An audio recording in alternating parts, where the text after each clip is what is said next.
भारत की रक्षा क्षेत्र में एक बहुत बड़ी उपलब्धि से।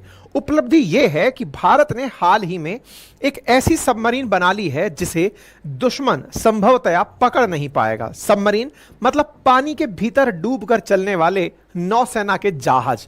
अब डूबते हैं तो इसका मतलब यह हुआ कि पानी अंदर भी नहीं भरना चाहिए। इसका मतलब ये कवर होकर के चलने वाले युद्धपोत हैं तो समुद्री जहाज ही, लेकिन ऐसे हैं जो सतह पर नहीं, सतह के भीतर चलने के लिए जाने जाते हैं। नाम है इसका आईएनएस अरिघात, जो कि मेक इन इंडिया के तहत बनाया गया है भारत में।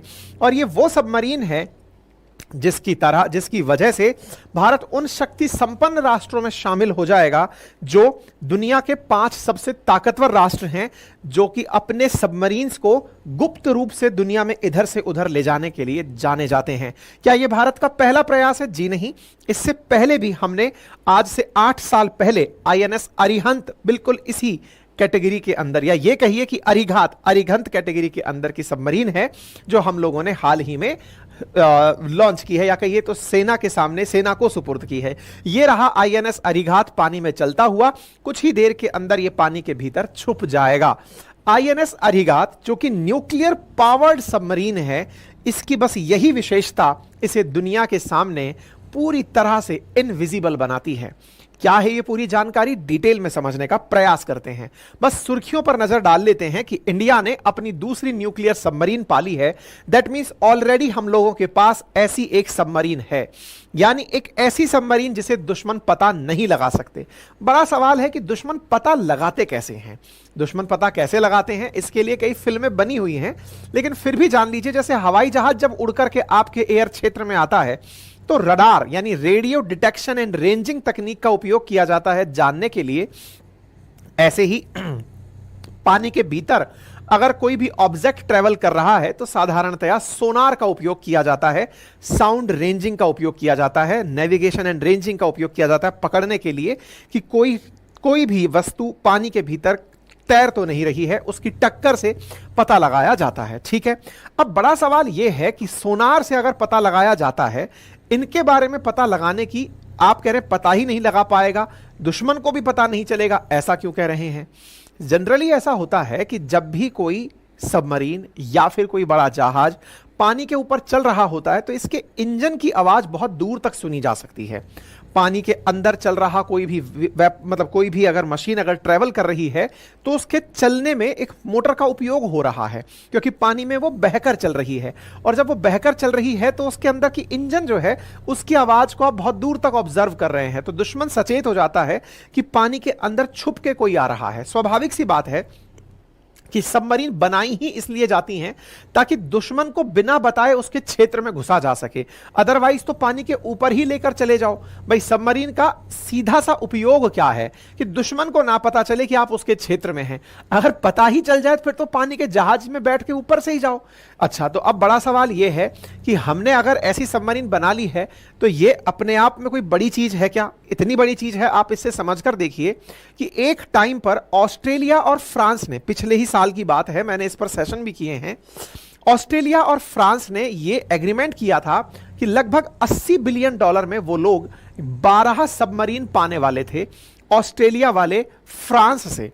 लेकिन अमेरिका वालों ने आकर बीच में भांजी मार ली। अमेरिका और यूके वाले ऑस्ट्रेलिया के पास गए और कहने लगे कि आपको फ्रांस वाले तो डीजल इलेक्ट्रिक सबमरीन देंगे, हम आपको न्यूक्लियर कैपेबल सबमरीन देंगे, आइए आप हमसे न्यूक्लियर सबमरीन ले लीजिए, न्यूक्लियर पावर्ड सबमरीन ले लीजिए। अब आपके दिमाग में 2-3 प्रश्न बनने लगेंगे, ये डीजल पावर क्या होती है, डीजल इलेक्ट्रिक क्या होती है, न्यूक्लियर पावर्ड क्या होती है, न्यूक्लियर कैपेबल क्या होती है, ये सब तरह से क्या क्या है। और दूसरा, हाइड्रोजन से चलने वाली सबमरीन्स कौन सी होती है जिनमें अल्टरनेटिव तरीके यूज किए जाते हैं।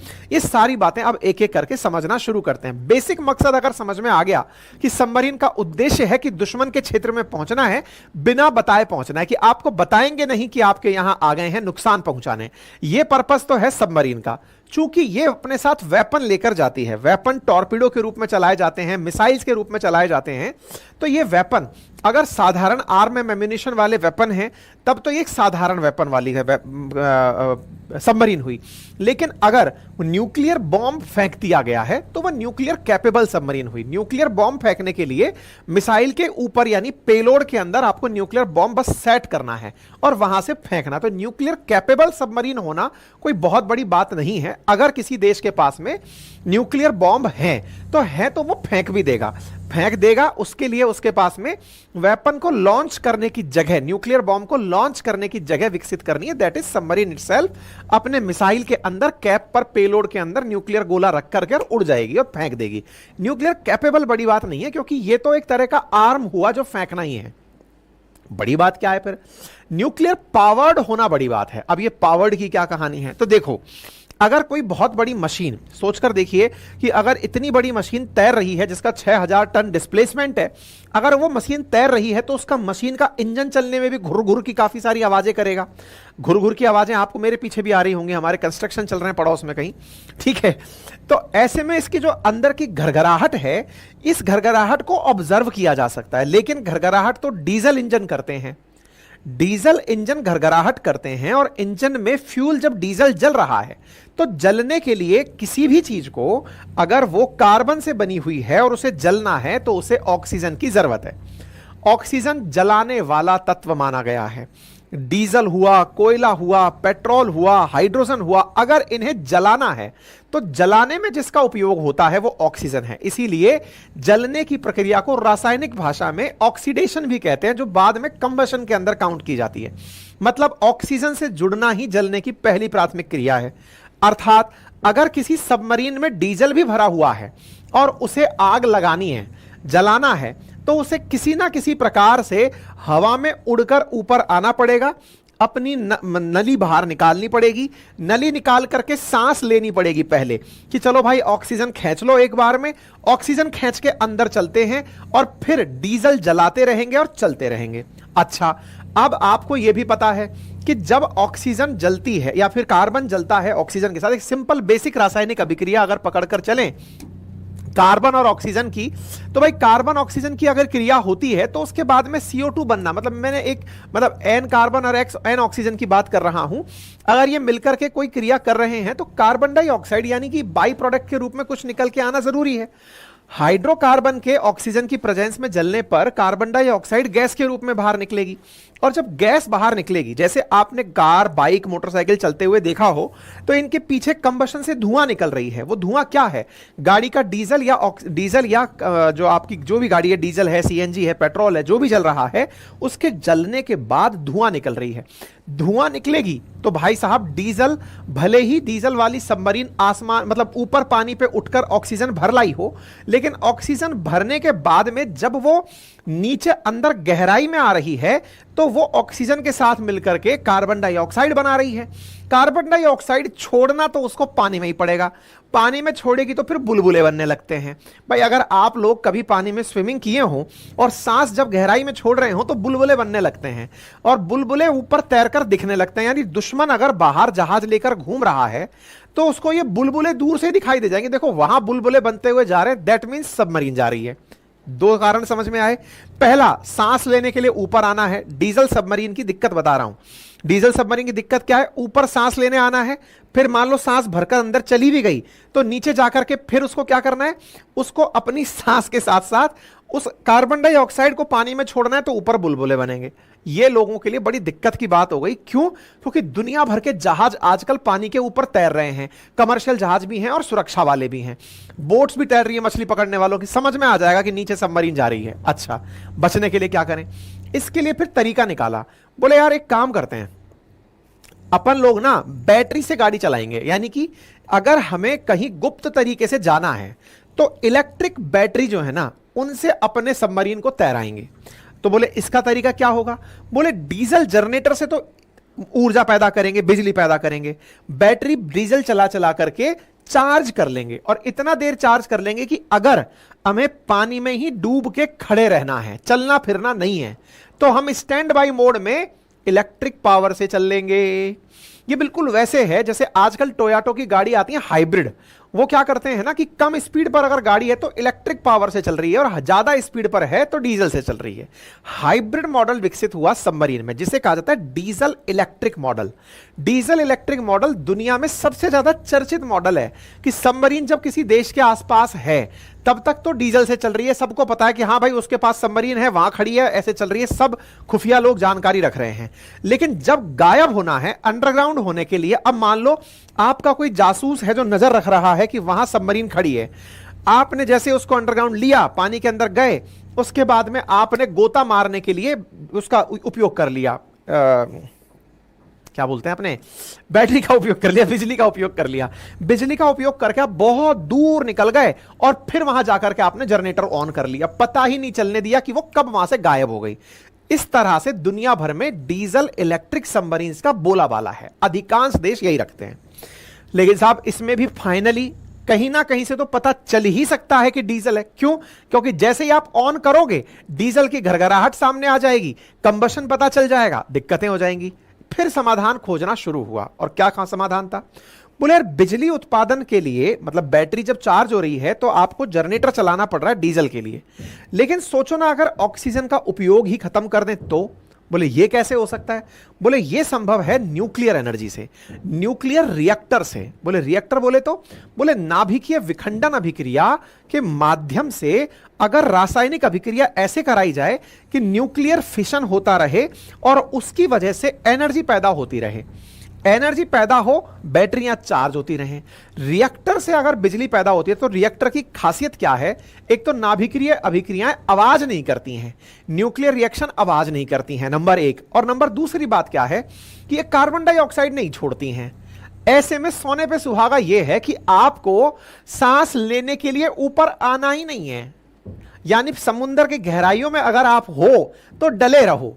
आपका रिएक्टर जब तक आपके पास न्यूक्लियर फ्यूल है, फिजाइल मटेरियल है, आप अंदर ही चलते रहेंगे, चलते रहेंगे, एनर्जी पैदा करते रहिए। उस एनर्जी से बैटरी चार्ज करनी है तो करो, नहीं तो डायरेक्ट बत्ती जलाते रहो। यह काम हम अरिहंत में तो कर ही रहे थे, अब अरिघात में भी हम यही काम कर रहे हैं। तो जब वर्ड यूज होता है न्यूक्लियर पावर्ड, पावर्ड का मतलब जो बिजली है ना, चलने की जो क्षमता है वो न्यूक्लियर रिएक्टर से ली गई है। उम्मीद है अब आपको यह बात समझ में आ गई होगी। तो भारत के पास में ये जो सुविधा है ये कितनी बड़ी है? आप ऐसे समझ लो कि ऑस्ट्रेलिया जैसे देश जो अपने आप को काफी डेवलप्ड इकोनॉमी समझते हैं, उन्होंने बिलियंस ऑफ डॉलर में इसे अमेरिका से और ब्रिटेन से परचेज करने का एग्रीमेंट किया है। आते आते तो 29 में तो शायद पहली डिलीवरी शुरू हो पाएगी। भारत 16 से इसको यूज कर रहा है और अब फिर से हमने एक और अपनी लॉन्च करके सेना को दे दी, यानी नौसेना को समर्पित कर दी। ऐसा करने वाले 5 जो न्यूक्लियर कैपेबल स्टेट हैं, रशिया है, अमेरिका है, चाइना है, फ्रांस है और ब्रिटेन है, इन्हीं के पास में ही यह वेपन सिस्टम था। अब हमारे पास भी यह वेपन सिस्टम है। यह अपने आप में भारत की बड़ी ताकत को दर्शाता है, यानी न्यूक्लियर रिएक्टर से हम सबमरीन चला ले रहे हैं। यह अपने आप में भारत की बड़ी उपलब्धि है। तो अब आपके दिमाग में आई सवाल कि न्यूक्लियर रिएक्टर तो चल गया, उससे अगर न्यूक्लियर बॉम्ब फेंकना हुआ तो? अरे बॉम्ब तो आप किसी से भी फेंक दो, आपको मतलब ज्यादा आसान हो जाएगा ये कहना कि आप भी हाथ से उठा के फेंक दो। मुद्दा ये है कि वो गोला ही है, गोले को कैप पर रखकर कितना दूर आपको फेंकना है, कौन सी जगह से लॉन्च करना है, ये आपकी काबिलियत है। अब चूंकि मिस हैंडलिंग ना हो जाए इसलिए फेंकने वाली चीजें बड़ी अच्छी रखी जाती हैं। इसका मतलब यह है कि अगर सबमरीन से भी फेंकना है, हवाई जहाज से भी फेंकना है, जमीन से भी फेंकना है, तो ये सब बड़े ही जिम्मेदार प्रकार के फेंकने सिस्टम होने चाहिए। ऐसे में हम अपनी सबमरीन से भी फेंक सकते हैं, उड़ते हवाई जहाज सुखोई से भी फेंक सकते हैं, और जमीन पर चला के किसी बैलिस्टिक मिसाइल से भी न्यूक्लियर बॉम्ब फेंक सकते हैं। इसको ट्रायड कहते हैं कि इंडिया ने अब न्यूक्लियर वेपन का ट्रायड भी कंप्लीट कर लिया है। हालांकि अरिहंत के साथ ही हो गया था, अब उसको और मजबूती मिल गई है। संभवतः अब आपको अरिघात की सारी विशेषताएं समझ में आ गई होंगी कि हमने क्या किया है, जिसकी वजह से पड़ोसी मुल्क कह रहे हैं कि आप लोग इसका जिम्मेदारी पूर्वक उपयोग कीजिएगा। भारत ने ऐसी चीज विकसित कर ली है जो 29 अगस्त को सेना को समर्पित राजनाथ सिंह जी की प्रेजेंस में कर दी गई। लोगों का बड़ा कहना है भारत ने इतनी बड़ी चीज लॉन्च की है, दुनिया के लोग जिसके लिए ऑस्ट्रेलिया और फ्रांस के संबंध बिगड़ गए, ऑस्ट्रेलिया के ऊपर फ्रांस ने लगभग $800 मिलियन की पेनल्टी लगा दी कि तुमने हमारा सबमरीन लेने से मना कैसे कर दिया। भारत ने इसका इतना शांति से, मतलब हल्के से इनॉग्रेशन करके इसको क्यों अंदर भेज दिया? सिक्योरिटी पर्पजेस से, क्योंकि हम लोग ये मानकर चलते हैं कि इसका ज्यादा ढिंडोरा पीटने का मतलब है कि विरोधियों को खड़ा कर लेना। अंतरराष्ट्रीय स्तर पर हम ये कहने चिल्लाने लग जाए, देखो हमने ये बना लिया, तो फिर वो वही वाली बात कि इंडिया न्यूक्लियर कैपेबल स्टेट है, सैंक्शन क्यों नहीं लगाते वगैरह वगैरह, तो डाउन प्ले करते हुए ठीक है यार चलने दो, है ना। तो राजनाथ सिंह जी के द्वारा इसको वो किया गया। जैसे ही ये जानकारी आई, हमने आपको अपनी वेबसाइट पर पूरा रीडेबल कंटेंट दे दिया, यानी कि आप मुझसे जो बातें बोलकर सुन रहे हैं उसको लिखित में हमने अपनी वेबसाइट अपनी पाठशाला.com पर आपको उपलब्ध करा दिया है। आप जाकर के इस कंटेंट को लिखित में भी पढ़ सकते हैं, ठीक है। डिफेंस मिनिस्टर के द्वारा इसको पूरी तरह समर्पित देश को किया गया। ये रहा आईएनएस परिघात का 29 तारीख का पीआईबी कटिंग, जो कि भारत की दूसरी ऐसी सबमरीन है जो आपके लिए न्यूक्लियर कैपेबल है, ठीक है। आईएनएस अरिहंत जो है वो 2009 में लॉन्च की गई थी, लेकिन कमीशन 2016 में हुई थी। उसके बाद में अब अरिहंत के बाद में अरिघात आ गई है। S2, S3, S4, S4 star ये आने वाले समय में इसी न्यूक्लियर कैपेबल मिसाइल की कैटेगरी है। अब बड़ा सवाल यह है कि इसमें अलग क्या है अरिहंत से अरिघात में। तो अरिहंत से अरिघात में मेजर डिफरेंस केवल इतना है कि इसमें इंडिजीनियस टेक्नोलॉजी ज्यादा उपयोग में ली गई है। तो क्या ये हमने अपने आप से बना लिया? देखिए, कंप्लीटली 100% हमने नहीं बनाया। जो न्यूक्लियर रिएक्टर का कोर वाला पार्ट है ना, जहां पर नाभिकीय अभिक्रियाएं हो रही हैं, वो हमने रशिया से लिया हुआ है। बाकी सारी फैसिलिटी मैक्सिमम इसमें इंडिजीनियस डेवलप की गई है, यानी इंडिया ने अपने स्तर पर इसे विकसित किया है, ठीक है। यहां पर आईएनएस अरिहंत, अरिघात, अरिदमान और ये S4 स्टार भविष्य की प्लानिंग में है, यानी अगली वाली जो हमारी सबमरीन होगी उसका नाम अरिदमान होगा। आईएनएस अरिघात को 2017 के अंदर लॉन्च किया गया था, इसको 2017 में लॉन्च किया गया था और 2024 में अब इसको कमीशन कर दिया गया है। अरिहंत क्लास की सबमरीन का अर्थ ही यह होगा कि यह न्यूक्लियर कैपेबल है, और अब हमारे पास 2 न्यूक्लियर कैपेबल हैं। परंपरागत तरीके से डीजल इलेक्ट्रिक यूज होती थी, हम उसकी जगह दूसरा सिस्टम ले आए। अब बड़ा सवाल यह है कि सर डीजल इलेक्ट्रिक में समझ में आया, लेकिन कोई देश अगर मान लीजिए अपने पास में वो नहीं रखता है, न्यूक्लियर कैपेबल स्टोर नहीं रखता है, अब डीजल से हमारे पास चलने वाली जो सबमरीन है, तो इसका मतलब सर वो तो कभी भी पकड़ में आ जाएंगी, तो उनका तो कोई मतलब ही नहीं रहा। नहीं, उसका मतलब रखा गया। कैसे रखा गया? टेक्नोलॉजी के अंदर रेट्रोफिटिंग की गई। रेट्रोफिटिंग का मतलब है कि आपकी गाड़ी, जैसे आपने कई बार देखा होगा ना कि कई गाड़ियां जो पहले पेट्रोल से चलती थी, आजकल उनके अंदर सीएनजी की किट रख दी जाती है, तो वो पेट्रोल वाली गाड़ी अब सीएनजी से चलना शुरू हो गई है, और सीएनजी ज्यादा कॉस्ट इफिशिएंट भी है, साथ में पॉल्यूशन भी कम कर रहा है। ऐसे में पेट्रोल से चलने वाली गाड़ियों में सीएनजी से चलते हुए आपने देखा होगा सबमरीन में भी एक अल्टरनेटिव तरीका विकसित किया गया। सबमरीन जो डीजल पावर्ड हुआ करती थी, उनमें एयर इंडिपेंडेंट प्रपल्शन प्रणाली डाल दी गई हैं आजकल। एयर इंडिपेंडेंट प्रपल्शन का मतलब क्या है भाई? जैसे आप लोग समझ रहे हैं कि भाई हमको पता है डीजल जलाने के लिए ऑक्सीजन की जरूरत है, ऑक्सीजन के लिए सबमरीन को सांस लेने ऊपर जाना पड़ेगा, और वो जाकर के पहले ऑक्सीजन लेकर आएगी फिर ही जलाएगी। ऐसे में व्यवस्था इस तरह से रखी गई कि क्यों ना हम ऐसा करें कि ऑक्सीजन की जरूरत ही ना पड़े। और बोले इसके लिए क्या करें? बोले ऑक्सीजन को पहले ही सिलेंडर में भर के निकल लो, और तरीका क्या है? हाइड्रोजन को एज ए फ्यूल यूज कर लो। तो आजकल एयर इंडिपेंडेंट पावर जो है ना, वो इंडियन सबमरीन्स में लगाई जा रही है। इसमें क्या किया जा रहा है? प्रॉपर तरीके का फ्यूल सेल जो हाइड्रोजन जनरेटर और लिक्विड ऑक्सीजन को यूज कर रहा है। मतलब सांस के रूप में ऑक्सीजन लेने नहीं जाना है, ऑक्सीजन को पहले ही गैस फॉर्म को संपीड़ित करके लिक्विड में बदलकर हाइड्रोजन को जलाने के लिए दे दिया गया है।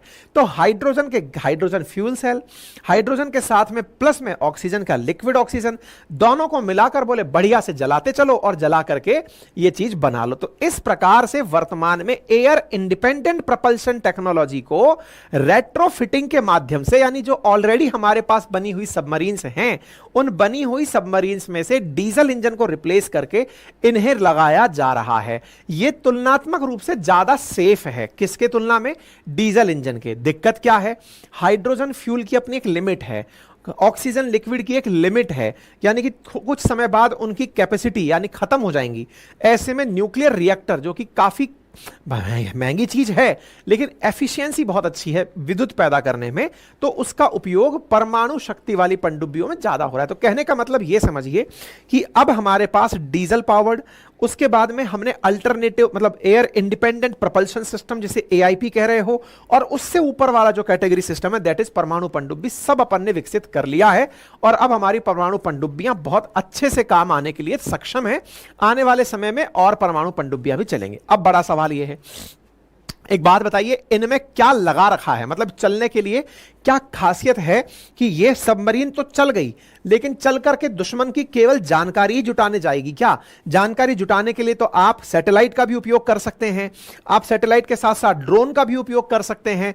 किसी देश के बारे में जानकारी जुटाना है तो खोजी खबर के लिए बनेगा, नहीं जानकारी नहीं, वेपन भी तो चलाते हैं ना ये। तो इनमें जो वेपन लगे हैं वो आपको पता होने चाहिए। जो अरिघात जिसे S3 के नाम से भी जाना जाता है, अरिहंत जिसे S2 के नाम से भी जाना जाता था, इसमें जो मिसाइल लगी हैं उनमें K-15 मिसाइल लगी है जो कि थल सेना की शौर्य मिसाइल का नाम है। दूसरा K-15 मिसाइल जो एक ही बार में 24 इसके अंदर लगाई जा सकती हैं, जो 700 किलोमीटर का टारगेट हिट कर सकती हैं। साथ ही साथ इसमें 8 मीडियम रेंज की K4 बैलिस्टिक मिसाइलें भी लगी हैं जो कि अग्नि 5 का कहा जा रहा है कि यह नौसैनिक वर्जन है।